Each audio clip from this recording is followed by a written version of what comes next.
સવારે 6 વાગ્યાથી અત્યાર સુધીમાં ગુજરાતના 61 તાલુકામાં મેઘમહેર, સૌથી વધુ ગીર સોમનાથના વેરાવળમાં 5 ઇંચ વરસાદ।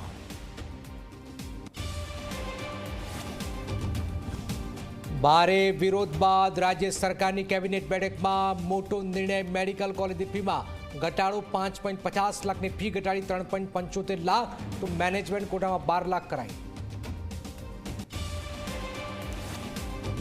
ગુજરાતના 7 જિલ્લામાં ચાંદીપુરા વાયરસનો પગ પેસારો, અત્યાર સુધીમાં વાયરસથી 8 બાળકોના મોત।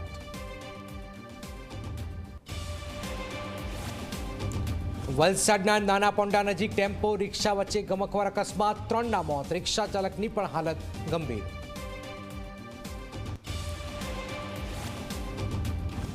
અમદાવાદમાં ફરી એક વખત બની લૂંટની ઘટના। વિકાસ સોની નામના વેપારી પર ફાયરિંગ કરતા જ પગના ભાગે વાગી ગોળી। ખાડિયા પોલીસે તપાસ શરૂ કરી।